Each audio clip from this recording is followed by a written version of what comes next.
이번에는 두 번째 과제를 같이 풀어보겠습니다. 두 번째 과제는 이제 3장이 끝나고 나서 여러분들이 풀어보는 과제이고, 우리가 3장 수업이 5주째 수업에서 다 끝났을 거예요. 6주째 수업에서 약간 뭐 복습을 하긴 하지만, 그래서 5주째 수업까지 여러분들이 듣고 나서 이 과제를 이제 풀어보면 되겠습니다. 자, 1번부터 풀어볼게요.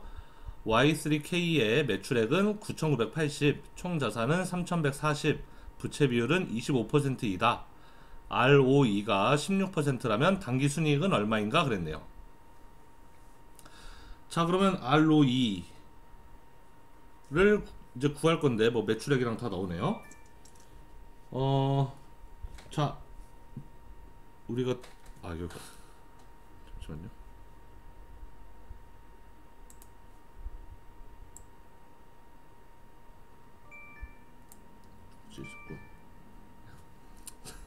자, 그러면 뒤통 항등식을 이제 써보면 ROE는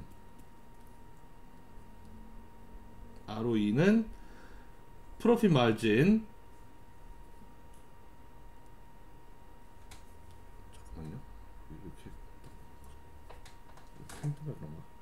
프로핏 마진 곱하기 토탈 에셋 턴오버 총 자산 회전율 곱하기 에퀴티 멀티플라이어 자본 승수라고 그랬습니다. 이렇게 세서 곱하면 된다 그랬고, 근데 마침 이 앞에 거 두 개로 곱하면 이거는 뭐라 그랬죠? 이거는 ROA라 그랬죠. 얘는 ROA 곱하기 자본 승수 이렇게도 쓸 수 있다 그랬어요. 자본 승수 에퀴티 멀티플라이어라는 것은 부채 비율에 1만 더하면 되는 값이었고, ROA는 뭐였죠? 당기순이익을 총 자산으로 나눈 거였습니다. 그러면 문제 보면, 문제에서 ROE는, 여기 문제 보면 ROE가 16%라고 그랬고요. 16%. ROE는 16%. 그 다음에 그 ROA는 당기순이익, 넷인컴, 당기순이익을 총 자산으로 나눈 건데, 여기 문제 총 자산 써있죠. 3140. 총 자산 3140 여기 그다음 쓰면 되겠고, 곱하기 자본 승수, 에퀴티 멀티플라이어, 자본 승수는 부채 비율에 1을 더하면 된다 그랬어요. 부채 비율이 지금 25%, 0.25잖아요. 그럼 자본 승수는 1.25겠죠. 그러면 당기순이익은 얘만 남겨놓고 다 보내면 되죠. 왼쪽으로 0.16 곱하기 3140 나누기 1.25를 하면 당기순이익이 계산이 되겠네요. 자, 0.16 곱하기 3140 나누기 1.25 했더니 답은 401.92가 됐습니다. 당기순이익은 401.92 달러가 되겠네요. 자, 두 번째 문제. 인퍼너 컴퍼니의 재무기록 상당 부분이 손실되었다. 재무보고서를 작성하기 위해서 정보의 조각들을 모아서 통합해야 하는 의무를 맡았다고 하자. ROE가 16.5%, 매출액이 162만 5천, 총 부채 비율, 그냥 부채 비율 말고 총 부채 비율이 30%, 총 부채는 64만 8천이라는 것을 알게 되었다. ROA, 총 자산 이익률, ROA는 얼마인가 그랬네요. 자, 그럼 뭐 방금 전에 풀었던 문제랑 거의 흡사하죠. 그러면 이번에도 똑같이 ROE는 ROA 곱하기 자본 승수 에퀴티 멀티플라이어라 그랬는데, 문제에서 ROE는 알려줬어요. 16.5%래요. 0.165라는 걸 알았고, 우리가 구하고 싶은 거는 ROA이고, 그럼 이제 그 에퀴티 멀티플라이어만 알면 되는 거죠. 자본 승수만 알면 되는데, 자본 승수는 부채 비율 더하기 1이라 그랬고, 우린 부채 비율만 알면 돼요. 자, 근데 부채 비율 어떻게 알 수 있느냐? 이 회사의 총 부채 비율이 30%래요. 그게 무슨 뜻이죠? 총 부채 비율이 30%라는 것은 이 회사의 총 자산이 10이라면 그 중에 부채가 30%고 자기 자본이 70%라는 뜻이란 말이에요. 그쵸? 총 부채 비율은 총 자산 중에 부채가 얼마인가를 보여주는 게 총 부채 비율이잖아요. 그러면 총 부채 비율이 30%라는 것은 총 자산이 100일 때 부채가 30, 자기 자본이 70이다 그 뜻인 거고, 그럼 이 그림에서 우리가 알 수 있는 거는 부채 비율을 알 수가 있는 거죠. 부채 비율은 7분의 3인 거예요. 3 나누기 7이니까 부채가 3, 자기 자본이 7이니까요. 7분의 3인 거죠. 부채 비율. 그런데 에퀴티 멀티플라이어는 부채 비율에다가 1을 더한 거라고 그랬어요. 7분의 3에다가 1을 더하래요. 그러면은 7분의 10이겠죠. 그래서 에퀴티 멀티플라이어는 7분의 10인 거예요. 간단하죠. 그럼 ROA는 0.165를 10분의 0.165에서 10분의 7을 곱하면 되겠네요. 얘를 왼쪽으로 넘겨주면 되는 거니까. 그래서 ROA 2번 ROA는 0.165 곱하기 0.7 해보니까 0.1155 다르게 쓰면은 11.55% 이렇게도 쓸 수가 있겠습니다. 자, 3번 어느 기업이 7%의 내부 성장률과 35%의 배당 성향을 유지하고자 한다. 현재의 매출이익률은 8%이고 외부 자금은 사용하지 않는다. 총 자산 회전율은 얼마가 되어야 하는가 그랬네요. 자, 뭐 어려워 보이나요? 하나도 어려울 게 없는데.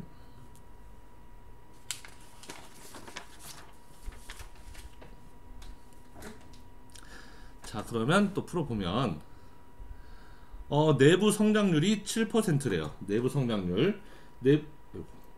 내부 성장률이라는 것은 어떻게 구했느냐? 내부 성장률은 ROA 곱하기 유보율이었어요. 이런 식으로 우리는 내부 성장률을 구했죠.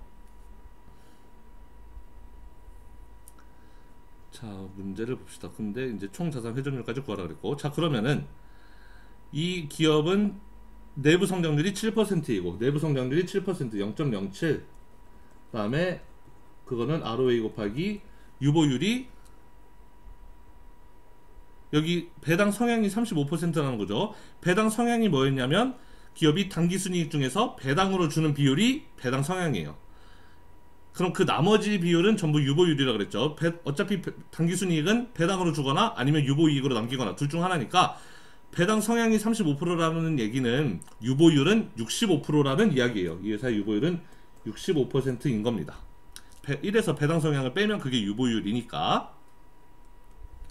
그래서 여기서 우리는 뭘 할 수 있다? ROA는 ROA가 지금 0.65분의 0.07이구나 라는 거를 일단 알 수가 있어요.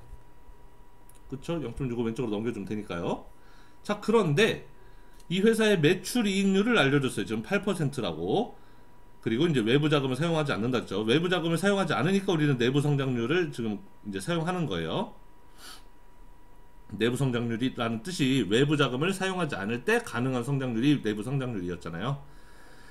자, 그러면 매출이익률, 프로핏 마진이 지금 8%라는 거예요. 우리 그 두통 항등식에서 이런 거 배웠었잖아요. ROA는 프로핏 마진, 매출이익률 곱하기 토탈 에셋 턴오버, 총 자산 회전율이라 그랬습니다. 우리가 지금 구하고 싶은 건 총 자산 회전율인데, 문제에서 지금 매출이익률 얘를 알려줬어요. 8%라고. 현재 매출이익률은 8%다 써있잖아요. 우리 위에서 ROA 구했고, 자, 그럼 이 식 다시 한번 써보면 ROA는 0.65분의 0.07이라고 했는데, 그런데 문제에서 매출이익률이 8%라고 알려줬어요. 그러면 매출이익률이 8% 곱하기 토탈 에셋 턴오버가 우리가 구하고 싶은 거, 총자산 회전율. 그러니까 총자산 회전율은 0.07을 0.65로 나누고 0.08로 나눠주면 되겠네요. 이렇게 계산하면 되겠죠. 계산해 보면 0.07 나누기 0.65 나누기 0.08를 하니까 답은 1.3461%로 고치면은 134.62%가 되겠습니다. 네, 총자산 회전율 꽤 높은 회사네요.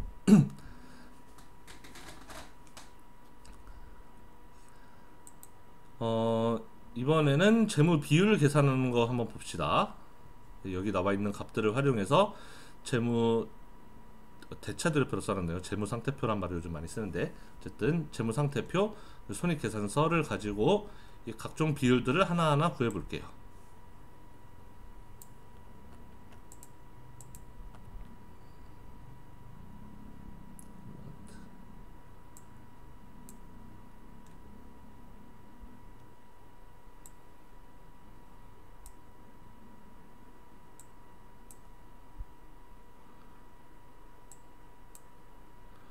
네, 하나하나 구해보겠습니다.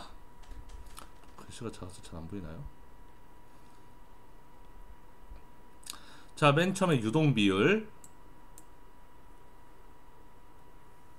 유동비율은 유동자산 나누기 유동부채가 유동비율이었죠. 잠깐만요.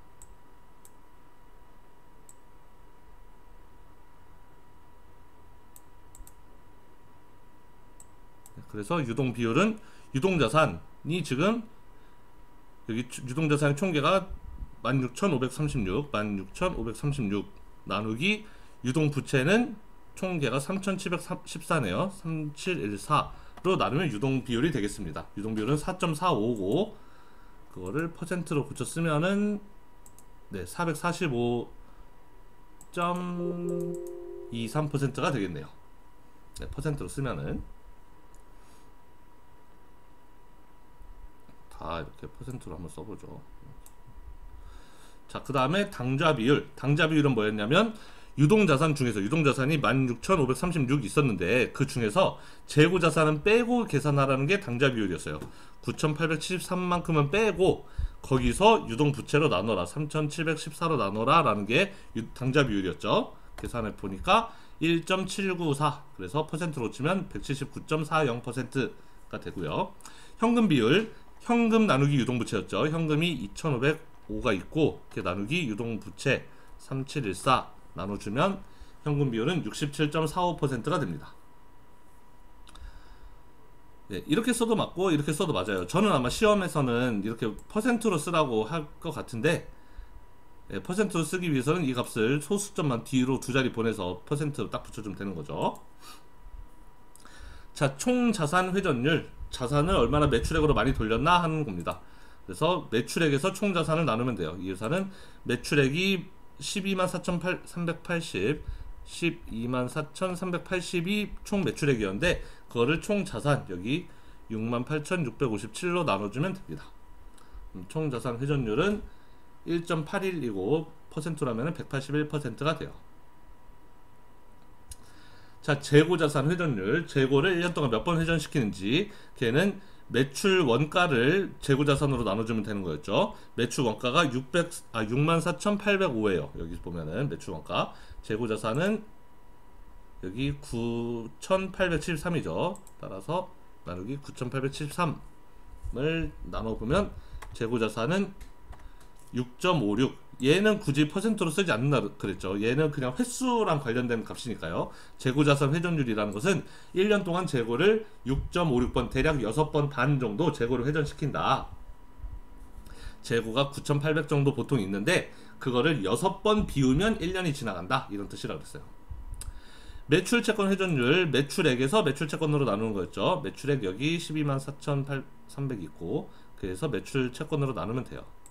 계산해보면 124,380 나누기 여기 매출채권 4,158 얘로 나눠보면 매출채권 회전율은 29.91. 얘도 퍼센트로 굳이 쓰지 않는다 그랬습니다. 얘도 횟수랑 관련된 횟수로 이 단위가 횟수니까요. 비율이라기보다는. 그래서 매출채권을 1년에 29번 대략 30번 정도 회전시킨다. 외상값을 되게 빨리빨리 받는 그런 회사인 거죠. 총부채 비율. 총부채 비율은 총부채를 총 자산으로 나누면 되죠. 지금 총 부채가 이 회사는 유동부채가 3714, 비유동부채, 장기부채가 12,500. 그 둘을 합쳐야 총부채예요. 3714, 12,500 합치면 총부채고 걔를 총자산으로 68657로 나누면 총부채 비율이 나옵니다. 23.62%네요. 이 회사 자산 중에서 23.62%가 부채, 그럼 나머지 77% 정도가 자기 자본이라는 뜻이겠네요. 부채 비율은 제일 많이 쓰는 비율인데 부채 나누기 자기 자본이라 그랬죠.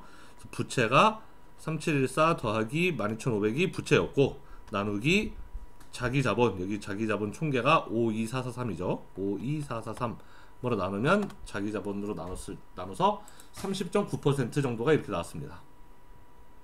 삼성전자랑 비싼 회사네요. 부채를 잘 안 쓰는. 자, 자본 승수 여기에서 1만 더하면 된다 그랬죠. 1 더하면 그게 자본 승수라 그랬어요. 그 다음에 이자 보상 비율, 이 회사가 EBIT 가지고 이자를 갚을 수 있나 없나를 보는 비율이었죠. 손익계산서에 보면은 EBIT에서 이자로 나눠주면 돼요. 이자 보상 비율은 EBIT 55993에서 나누기 980 이자 비용을 나눠주면 그게 이자 보상 비율입니다. 대략 57배 정도 돈을 충분히 많이 벌고 있죠. 이자 내는 데는 아무 부담 없을 정도로 돈을 많이 버는 회사예요. 현금 보상 비율은 EBIT의 감가상각까지 합쳐서 이자로 나누는 거였죠.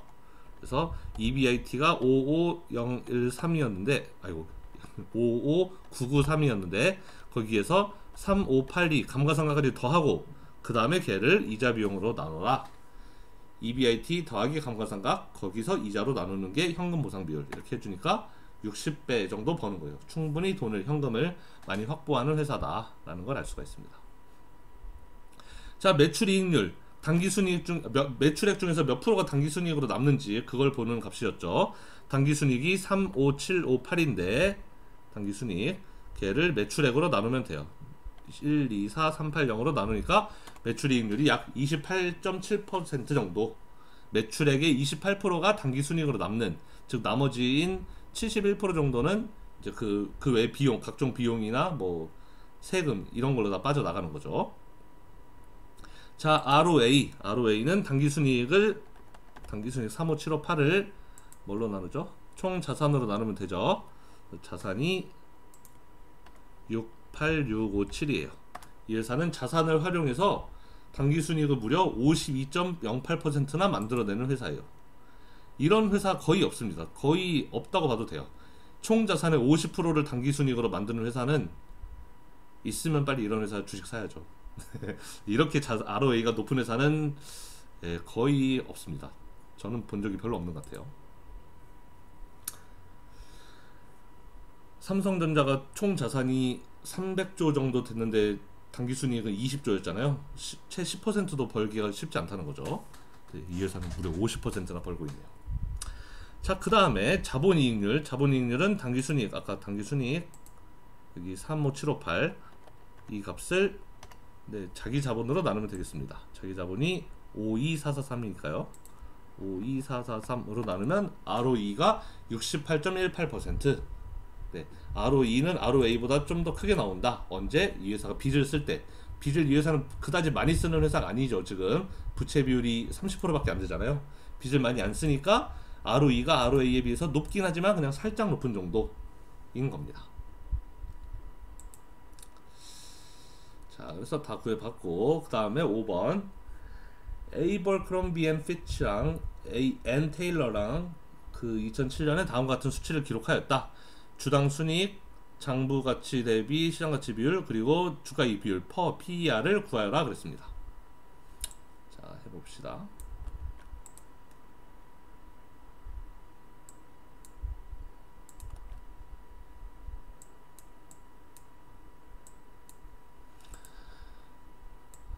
네, 그러면은 이 두 회사의 주당 순이익을 구하라 그랬고, EPS를 의미하는 거죠.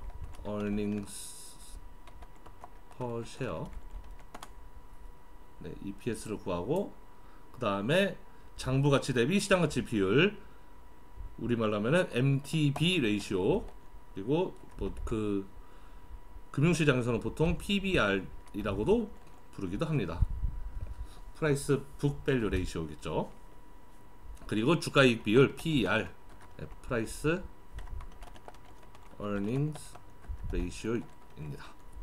자, 이렇게 세 개를 구해버려요. EPS, 주당 순이익, 당기 순이익을 주식 수로 나누는 거죠. 당기 순이익을 주식의 수로 나눠요. 한 주당 얼마 벌었는지를 알고 싶을 때 주당 순이익을 구해요. 그래서 하면은 대략 한 4.815 정도. 엔테일러도 똑같이 당기 순이익을 주식의 수로 나눠주면 대략 2.061 이 정도가 됩니다. 한 주당 그 정도 벌어준다는 거죠. MTB 레이시오 시장 가치에서 장부 가치로 나누면 되죠. 우리는 장부 가치가 지금 여기 총 자본을 주식의 수로 나누면 한 주당 장부 가치가 되고, 우리는 그냥 시가총액 개념을 한번 해보죠. 자, 그러면 MTB 레이시오 시장 가치에서 장부 가치로 나누는 거예요. 시장 가치 나누기 장부 가치. 시장 가치는 시가총액, 장부 가치는 장부에 써 있는 총 자기 자본. 그럼 시가총액은 어떻게 구한다? 시가총액은 주가 곱하기 주식 수 하면 그게 시가총액이라 그랬어요. 걔를 총 자기 자본으로 나눠주면, 그러면 시장 장부 가치 대비 시장 가치가 되는 거죠. 얘가 이 B30에 해당하는 이 값이 장부 가치, 그리고 얘네 둘 곱한 거 얘가 시장 가치예요. 시장 가치 얘네 둘 곱해서 장부 가치로 나눠주는 겁니다. 계산해 봤더니 이거는 달러가 되면 안 되는데, 네, 얘는 달러가 되면 안 되겠죠. 얘는 비율이니까요. 그냥 숫자여야 됩니다. 네, 5.04 배요. 시장 가치가 장부 가치보다 5배 비싸요. 애플 같은 그런 회사죠. 아, 애플이었나? 우리 뭐가 그랬죠? 우리가 봤던 회사 중에. 미국 회사들이 주로, 우리나라 네이버 같은 회사가 이렇죠. 장부 가치에 비해서 시장 가치가 한 대여섯 배 이렇게 비싼. 네, 얘도 똑같이 구해보면은, 네, 주식 수에서 주가를 곱한 시가총액에서 자기 자본 장부 가치로 나눠보면은, 네, 2.33 이렇게 나옵니다. 자, 프라이스 어닝스 레이시오 주가에서 주당 순이익으로 나눠주면 돼요. 주가 나누기 여기 주당 순이익 구해놓은 거 있죠. 주당 순이익 이렇게 나눠주면 됩니다. 그럼 얘는 16.77, 엔테일러는 주가 나누기 주당 순이익 해보니까 17.14. 수업 시간에 그랬죠. 보통 PER이 15에서 20 사이에서 형성되는 경우가 많다고. 물론 산업에 따라 큰 차이가 있지만 이 조회사는 16, 17 대략 뭐 이런 값들을 나타내고 있네요. 네, 그러면 네, 이 정도로 마치겠습니다.